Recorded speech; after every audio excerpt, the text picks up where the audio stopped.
कल इतवार के दिन रिमिटेंसेस पाकिस्तान में ना भेजने की तहरीक शुरू का आगाज कर दिया जाएगा।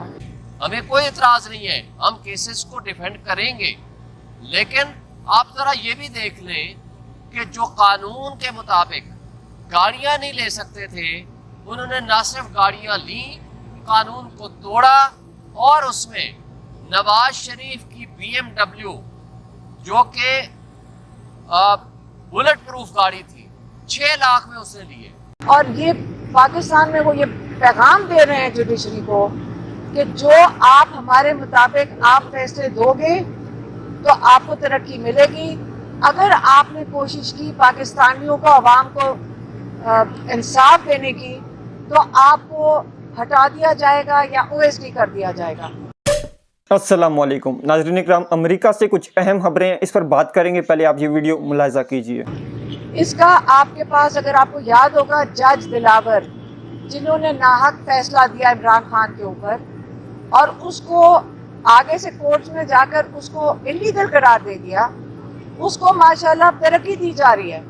इन सारे जजेस के इस वक्त क्या कहते हैं, सबके चांसेस बहुत अच्छे हो गए हैं। और जो जजेस इंसाफ देना चाह रहे हैं उनको आप OSD कर रहे हैं। लेकिन इमरान खान ने यह भी कहा कि याद रखें, जो लोग अल्लाह के निज़ाम के साथ खड़े हैं, जो अपने ईमान के साथ इंसाफ देना चाहते हैं, वो कभी मायूस ना हो, क्योंकि एक वक्त आएगा कि जो लोग हक के साथ खड़े थे, लोग उनको पहचान रहे हैं, पाकिस्तानी उनको पहचान रहे हैं और वो उनकी कदर करते हैं, पाकिस्तानी उनकी कदर करते हैं। इमरान कहते हैं हम सब उनकी कदर करते हैं।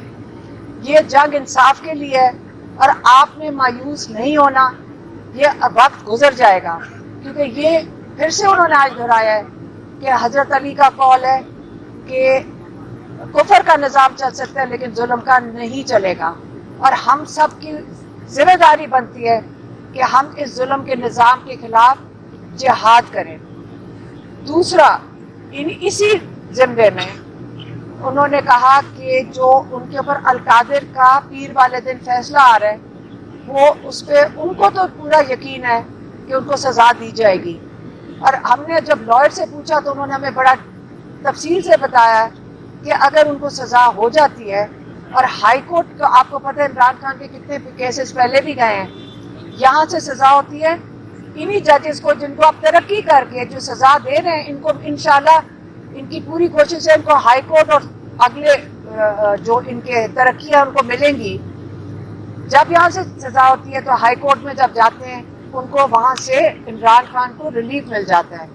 तो ये वाला जो केस है अल-कादिर का, जो एक अहमकाना केस है कि इमरान खान ने एक चैरिटी का प्रोजेक्ट क्यों लगाया क्योंकि वो प्राइम मिनिस्टर थे, ये भी जाके हाई कोर्ट में ख़त्म हो जाएगा। लेकिन हमारे लॉयर्स ने बताया है जब ये हाई कोर्ट में जाएगा कम से कम 6 हफ्ते से 2 महीने लगते हैं हाई कोर्ट में पहुंचने के लिए।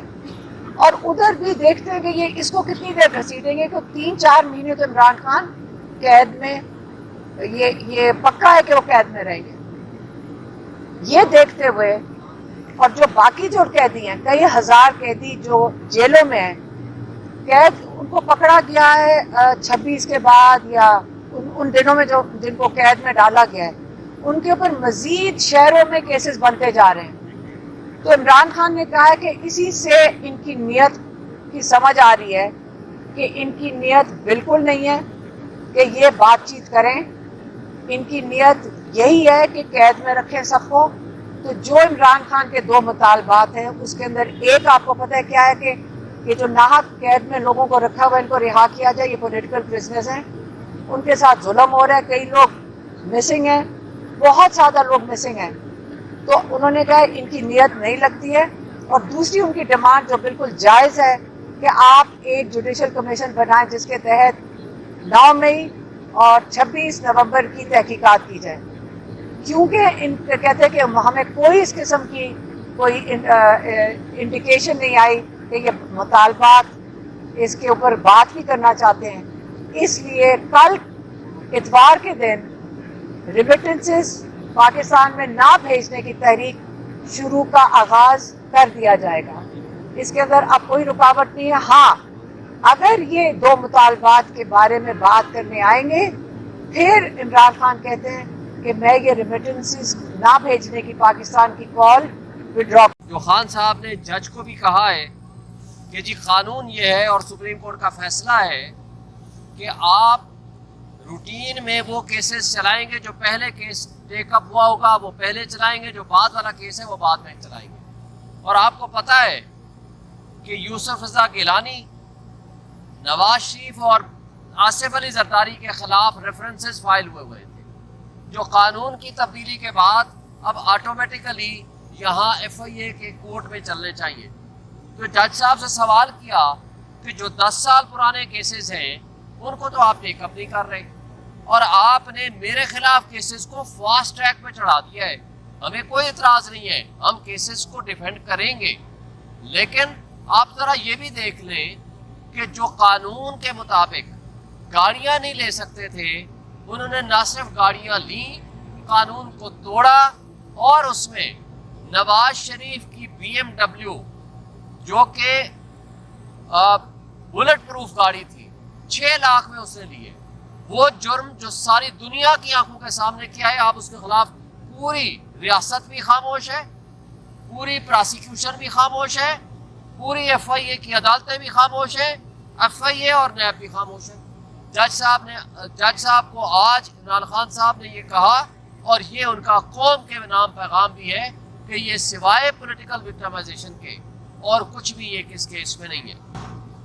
उसके आगे जाते हैं अल-कादिर ट्रस्ट, इसके बारे में तफसील से बाद में बात करेंगे परसों को इंशाल्लाह। लेकिन जिस केस में कोई नुकसान नहीं है, जिस केस में सिवाय इस बात के कि पाकिस्तान को 190 मिलियन पाउंड मिले, पाकिस्तान की तारीख में पहली मरतबा बाहर से पैसा आया, उसमें तो आपने एक चैरिटेबल इशू को तो आपने इनको मुल्ज़िम बना दिया। नाज़रीन इकराम, ये वीडियो तो आपने देख ली। नाज़रीन, 3 रोज़ कबल रिचर्ड ग्रीनल ने एक ट्वीट किया था जियो न्यूज़ को लेकर कि I will say it again, free Imran Khan साहब के रिहाई का मुतालबा किया था। अब जो है उसके ऊपर तकरीबन 11 मिलियन लोगों ने वो ट्वीट देखा है, यानी कि व्यूज़ आए हैं, तकरीबन 1 करोड़ 10 लाख के करीब व्यूज़ हो चुके हैं। तो अब दोबारा से रिचर्ड ग्रीनल साहब ने ट्वीट की है और बताया कि ये वाज़ह हो चुका है कि इमरान खान साहब की मकबूलियत अवाम के दरमियान इस वक्त कितनी ज़्यादा है, और उनको पता चल गया कि बाकी जो हुक्मरान हैं अभी मुल्क में बैठे हुए, जो रजीम चेंज के ज़रिए से आए थे, वो सब चोर डाकू हैं। और उन्होंने, रिचर्ड ग्रीनल साहब ने जो है एक और इमरान खान साहब का ट्वीट भी रीट्वीट किया, जिसमें खान साहब ने 2 मुतालबात बताए हैं और कहा है कि अगर तो हमारे मुतालबात इतवार तक मान लिए जाते हैं तो ठीक है, अगर नहीं तो फिर उसी सूरत में इमरान खान साहब सिविल नाफरमानी की तहरीक चलाएँगे। नाज़रीन, मुझे दें इजाज़त, अगली वीडियो में आपसे मिलेंगे, तब तक के लिए अल्लाह हाफ़िज़।